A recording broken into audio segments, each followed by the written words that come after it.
Hi, everybody, and welcome to episode 36 of Tech Safe, brought to you by WCCA TV here in Worcester, Massachusetts.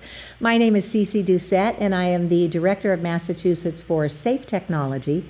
And we are so grateful for the studio time to help others learn about wireless technology risks and safer solutions that we can all start looking to have incredible technology, but without radiating ourselves and our environment to make those connections. So it is my pleasure today to introduce you to our guest. He is David DeHaas from Idahoans for Safe Technology. David, welcome. Thanks for having me on the show. You betcha. So let's get started. How did you first learn about the biological effects of today's man-made radio frequency radiation? Well, I think years ago, back in the early 2000s, I was in a chiropractor's office and someone introduced to me, put this little thing on your phone. This is going to help with the EMFs. And I didn't know what an EMF was, but I'm always like, sure, I'll try it. What the heck? So, but what I really started drinking from the fire's hose was, I think it was May 18th, 2020. I was middle of our 10-day healing retreat here in Boise, Idaho, which we run, which means I'm super busy. I got 3 phone calls that day. David, you got to get on this phone call. You got to listen to this stuff about these 5G cell towers, blah, blah, blah. And so 3 people called me, and they all know each other, but they didn't know that they called David 3 times. So I get on this call, and 4 hours later, after listening to Paul G and Susan talk to us about this stuff, it was like drinking from a fire hose. And they coached us up, and there was a very bad ordinance going through with the Ada County Highway District. And we got on that. Now we're locked down. COVID's, full force. You can't go down to their offices and come in and say, hey, we want to speak to the people that run our highway district. So we did it all on Zoom. And we all took a little 3-minute blip. We all wrote it out. We structured it. And it was divine intervention, really, because we did so well. They postponed and had a second hearing for us. And we got enough of those commissioners to vote to stop what they were going to do. And they allowed just the cities to do what they wanted to do, which not been a good thing, because Boise they won't listen to us at all. But we did get inroads throughout the years through Eagle and other places. And we've got some cell towers stopped and some legislation passed, and we're, still working at it, but it's been quite a journey. Well, that's just incredible. Sometimes it goes to who you know rather than what the facts are. How Right. heavily were those political connections influencing what happened? Or did the citizens really just inform their public servants and then good decisions were made? Yeah, so a lot of things happened. I was involved as a precinct committee man in my area in Idaho, and a precinct committee man is someone on kind of grassroots that helps get people elected, if you don't know what one is. And so I was, involved in some politics, and they had a convention coming up in late May, and I decided to write a what do you call it? A resolution. Proposal. Yeah. Resolution. I wrote a resolution and took it to the convention, and I talked about it, and it got voted down. And the reason, and I had people spoke against me saying, "Wow, we need 5G because we live out in the hinterlands, and the only way we're going to get high-speed internet is with cell towers and blah blah blah blah." And we had other people that were in the Army who got up and said, "These things are bad things. We use these as weapons." And so, but I went and talked to a few people. I says, "Why didn't you vote for it?" They said, "Well, we didn't know what you're talking about." And he said to me, he looked at me, he says, "David." Well, in the conversation I had right then, he says, "If you would have mentioned it would deflate my home value, you got my pocketbook. You need to hit on getting in the pocketbook. This other stuff is just kind of out there. I don't understand it. But I understand my pocketbook." So that was good advice. And so I'd go every month. There's a meeting, what we call our Ada County Central Committee meeting. And I would go and I would talk to the chairman and say, "Hey, give me a couple minutes. I want to talk about what's going on." And that just went on for quite a while. And every week or every month I'd come and I'd talk about it, and people are starting to kind of get used to it. And then one day I took my sound meter to it, and I opened it up, and it was in a brand new building, had lots of Wi-Fi, and that meter just went, "Wah!" And then people came up to me and I said, "Pull out your cell phone." And I'd show how much EMFs are coming off their cell phone. And it just, a lot of people on the politics end of it. And I got to also know 2 people we got elected in 2020 to the 80 county commission. And that was a game changer. And I saw him a lot. And every time I saw him, I talked to him about it. And I know like most people, when you first hear about it, kind of goes over your head, but I just kept educating him. I kept sending him articles, and they started to get it. In fact, before they got installed in office, because we can't meet with them together collectively when they're in office, but before they got in and got elected, we sat down and talked to them thoroughly. And we had Hank here, who had been injured by it. Hank Allen, who's been AFib 20 times, became a good friend of mine now. He's one of my board members, our board members. And Hank had quite a deal where all of his bees died in the beehives and AFib 20 times, and eventually had heart ablation surgery. And so, I'm pretty connected, and this is a God thing, really. I wasn't going to be involved like I am today. I want to leave it to this whole group. We had like 20 of us originally, or 30. It was quite a few. Now we're down to just a handful because, it's tiring work, as you know. It is. It is. It's not what any of us ever imagined we'd be spending our time on. And we know that life happens and people come and go with this issue.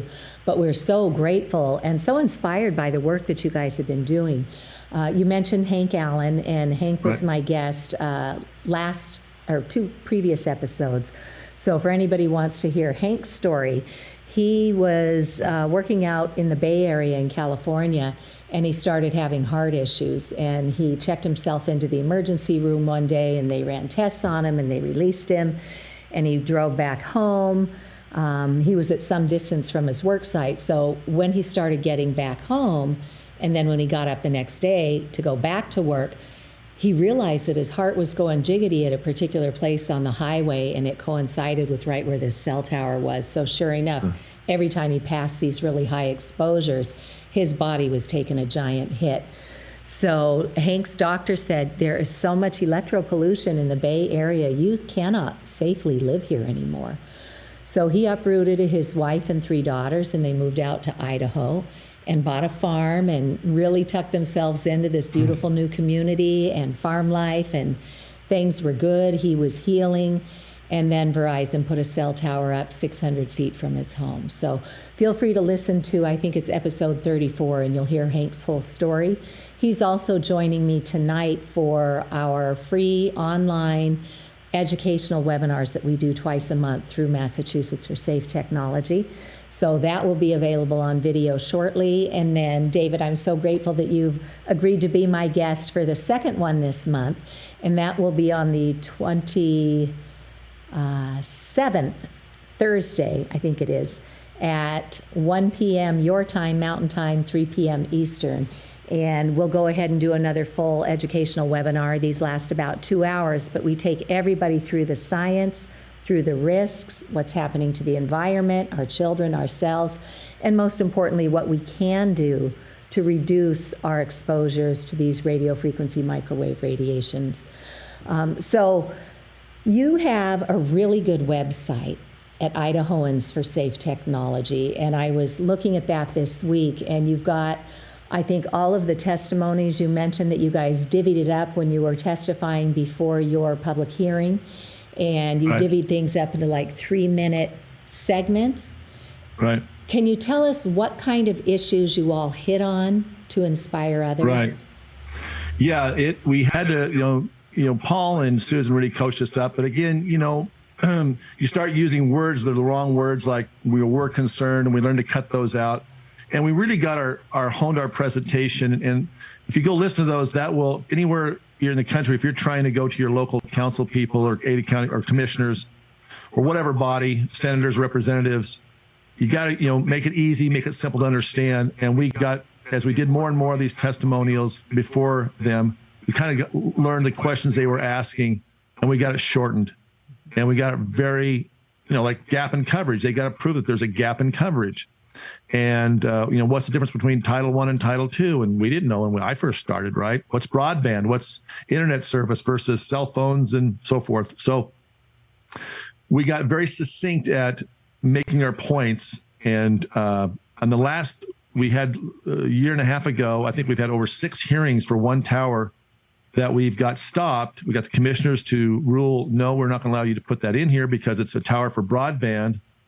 And it has nothing to do with cell phone service, although they're saying, well, we'll co-locate some people on here, but the people in this area don't want it. And what we did is we also went out and we took measurements with our meters, and we took cell phone calls and we videoed it, and we did all the things we needed to do to really drive home that there's no gap in coverage. There's no reason to have it. And we talked about those things that are important. And again, we drove home that this decreases property values. We've had realtors come and testify to that. And so we just got really honed in on what we said. And on that website, you listen to our videos, copy it down or have it transcribed, and you got your testimonies. And you can go before it. But, you got to be very succinct, because a lot of people believe there's no harm in these things. And they believe that because they get lied to. I mean, the cell companies tell them you're preempted. You can't do anything about these things. And that's not true at all. If there's not a gap in coverage, you don't have to allow a cell tower to go into your town. Mm-hmm. And like in Eagle, Idaho, they allowed us to come before them twice and give presentations. They said, great, we're not going to put towers in the city. And they just changed that one piece of code. In Dalton Gardens, Idaho, the group up there, it took them about 5 years, just constantly going before and educating, and they got some new people in office. And one day during council meeting, that new mayor allowed Paul to come on, and Paul nailed it. And he allowed him to speak for 20 minutes, which usually in these meetings, they only allow maybe 15 and then testimony for 3 minutes. They let him go, and you let Paul go, as you know. Mm-hmm. But Paul really hit all the nails. I mean, he didn't get emotional, and he just bam, bam, bam. And the mayor goes, great. Well, who do you suggest we help us with this? And of course, they got Andrew Campanelli to come in. They wrote their ordinance, and it's a model ordinance for the rest of the country, and it passed. And we've now taken that to the other cities in the state, and say, here's all you got to do. But again, the lawyers in the commission, the county, the lawyers at the government, they hear this, they go, it's way out of their bucket, right? Mm-hmm. They don't understand this portion of the law. And for them, it's like, oh, that's just so much heavy work. I know what they're thinking. No, we're preempted. Nothing we can do. We know that. Right. That's what they've been told by industry year after year. And so how would they know any different? And you're right. Most of our town attorneys are perfectly lovely people, but they are no match for the wireless industry. And I love that you guys hired Andrew Campanelli to help you write your local zoning code. And there's no one size fits all, because you have to start with what the current code is, right, fill in the gaps, know what your state regulations are, and know what the federal regulations are. So Andrew Campanelli used to work for industry until he figured out the great harm they were inflicting in our world. And he switched teams, and he now represents citizens and municipalities. So Andrew Campanelli is probably one of the very best in the country. Well, we had another important thing happen. We have a guy named Norm Semenko, who's a local attorney. And about 2020, I started doing a podcast because I run a wellness center here in Boise, Idaho, Living Waters Wellness Center. And so I invited Paul on one day, and then Norm Semenko was listening to the show. And I had Hank on, and he called Hank one day and says, hey, I think I've got a way to help you guys. And so he reached out to us, and next thing you know, he's on our team, thankfully. And so that just, we got someone on our team locally, a local lawyer who believed in us and saw a path forward, and he began helping us. And then we eventually formed a foundation, started raising some money. And that was really important to have him because, Andrews is not licensed in Idaho, but with Norm as his adjunct, they can work together as a team. And so we just became, and then as a wellness guy, I see clients coming in, I began talking to them, and I found so many people are affected by this and don't know it. Mm-hmm. I had a kid one time come in, he's very sick, and I asked him what he did. He says, well, I help people on Instagram and Facebook get known. And I says, oh, and where do you live? And he told me. I says, there's any cell towers around? And he says, I'm not sure. And I says, oh, you're in an apartment building, are you? And he goes, yeah. I says, yeah, you got a lot of Wi-Fi. And I says, well, how do you work on to do this? He says, well, I work everything on my phone, and my hands get really numb. All day long, he's on that phone. And I says, well, you need to change. You probably need to move. So that was, so I started getting feedback from more and more people and letters as I became No. And so I guess it was just a kind of divine intervention that I had to be here. I didn't want to be. It was like, oh my God, I don't need another thing to do. Like all of us do. It's like, what? I only got so much on my plate. What else? Look, I can't do that anymore. But you find a way. You do. You upgrade to a bigger platter. Yeah. You get a bigger plate. And so that's where it all began. But no, it's really important if you're out there and you want to, so how do I go talk to my government? You just go in there and put on your big britches and you get their attention, and you keep going back and you keep going back and you keep going back. Because if you don't do it, who is? That's exactly right. And I really encourage people not to go it alone. That was one of my hard lessons learned. So I love that you built out a community of folks there who really want to see this through to the finish line. And one of the nicer ways of getting people informed is this video called Generation Zapped. It's an award-winning documentary. It was released in 2018, but it is still so viable today, and it's beautifully done. It was part of the United Nations Film Festival. It won Best Documentary at the DC Independent Film Festival, the Women's Independent Film Festival. And although it just got censored on Amazon Prime here in the US, it's still available on Prime in Europe. But most of our libraries now have this in their streaming collections of Canopy or Hoopla. So I really recommend people get together and watch this and learn. Yeah. And that's why we do these 2 free education webinars every month, because we will hold your hand, walk you through, connect the dots, and then give you the recording so you can go back and learn more from it. And then we give you my slides so that if anything we've done in the last 10 years to help connect the dots quickly can help others get there lickety split, because this damage is cumulative. The longer we leave ourselves exposed, the greater the risk that things are really going to start hitting the fan. So twice a month, if you go to Massachusetts for Safe Technology, you'll see we've got at least two programs. And this year, we are also doing a World EHS, or Electrohypersensitivity Day. It was begun in France 7 years ago by folks there who are working on technology safety. And we're going to be doing a program where people who have been affected adversely by wireless radiation will give their 2-minute statement. And we know all of us could speak for days about our experiences on this. So it's a real challenge to get everyone to synthesize it down to just 2 minutes for starters, so that we can provide insights on so many different people who are harmed by cell towers or by cell phones or by Wi-Fi or by smart meters, small cells, all of this cumulative impact. And David, when you said that young man was living in an apartment and he was already feeling it in his hands and he had other symptoms that you were working with him on, I have a friend here who had been in a network group with me, and I really liked her, but there was something that was just off, and I couldn't put my finger on it. And then we hit the pandemic, and I lost touch with her for a couple of years. When we reconvened after the pandemic, she came in the room, and I will tell you, she was glowing. Her energy was so different. And she comes up to me and she said, "Cece, I had a brain tumor." Wow. And that is what I was reading on her, is something was off. So she had the brain tumor removed, and she was a realtor. So like you said, people who work with their technology a lot, like Alan Marks, who's married to Ellie Marks, who founded the California Brain Tumor Association after he got the glioblastoma, multiforme cancer. So this is happening all over the place. And so she tells me she had this brain tumor.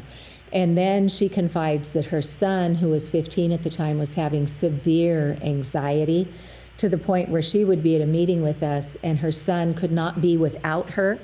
So she kept having to just leave our meetings and go home and console her son and get him centered again. And I was a guest speaker at our meetings a couple of times, and so I was teaching her what this was. And long story short, she realized she had to get out of that apartment building because there were exposures coming from 40 or 50 different routers in that building, and they were getting fried. So she was able to get out on her own, buy a single family home.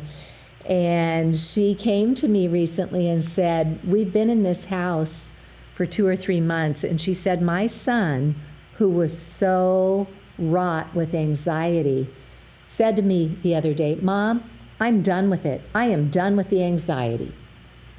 And I said, Wow. well, you gave him a clean environment in which his body could cell repair and detox. And because he's still a child, let that DNA start getting back on track to proper formation. So it's not rocket science to fix, but if we just keep tucking our heads in the sand because we don't hear about it in mainstream media, we're fooling ourselves because the cumulative effect is still building up in our Right. systems until we can clean. Yeah. So- You can't see it. You can't smell it. So you don't think it exists. No. We all know that we turn on the radio, we get a signal. We all know we turn on a cell phone, we get a signal. And some of these signals are not good for us at all. Right. So I was very grateful. When I first learned about this from an engineer friend, I went over to her house one day and I said, Wendy, it's invisible. How do I get my head around this? And she said, well, let me show you something. And she went and got a transistor radio and she put it down to the low end and put it in between stations. So now it was being a receiver of emissions that were going out. And we played with it and we went by the iPad and it went, and then we went by the CPU on her hardwired computer. And when we went near that, for the electric and magnetic fields, it still went, crazy. So that at least gave me a way to hear this invisible thing. And then I learned that there are actual devices that can be purchased to measure radio frequency. Yeah. This is the one from the EMF Medical Conference. It's called the Safe and Sound Pro 2 broadband RF meter. It's in the $400 range. But I'll tell you, with the Internet of Things, they're forecasting we're all going to have 200 wireless devices in our home that are connecting to one another, whether we like it or not. Not me. No, not me either. So in my home, when I turn this on, I'm at maybe 1 or 2, 3, 4 microwatts per square meter. That's the unit of measurement.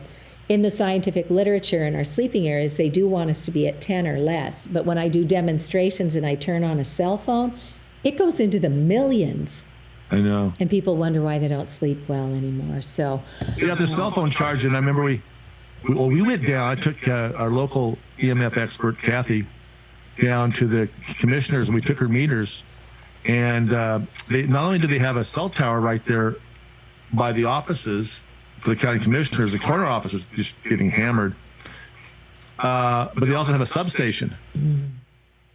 And we measured that. We measured the substation. We measured the cell phone charger.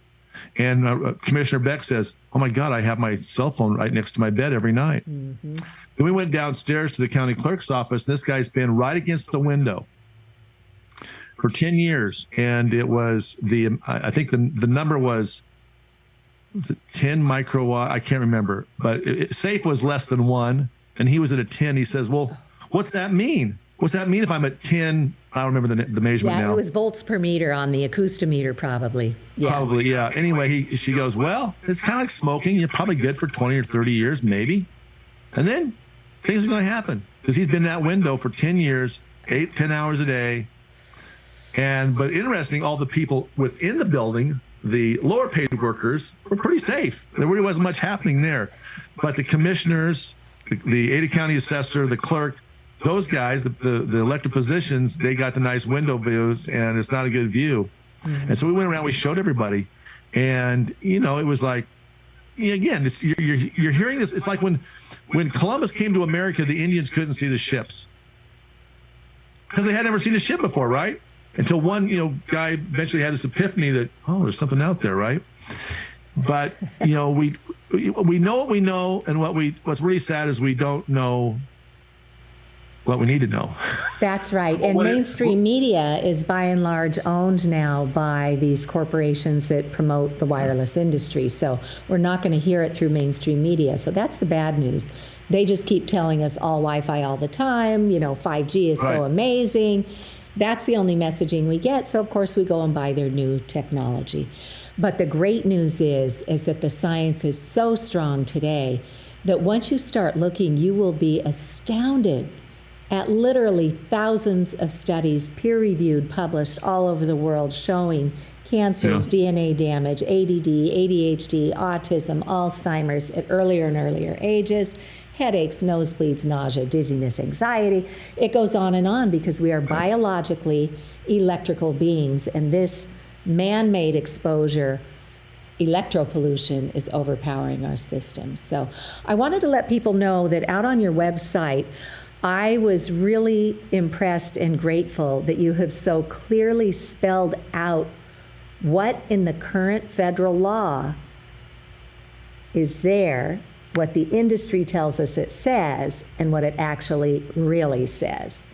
Yeah. To give your towns the courage to go up against these industry bullies who just come in and say, oh, it's preempted, you have to let us put this here. And by the way, we're going to give you some money for allowing us to put it on your public property there. So Idahoans for Safe Technology has some really, really incredible resources.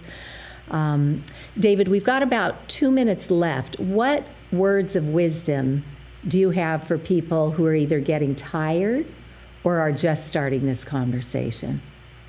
Well, one of the things, if you've been affected, what we've found to be very helpful is cleansing, deep tissue cleansing, which is, of course, what we do here at Living Waters Wellness Center. So I got a video called livingwaterscleanse.com.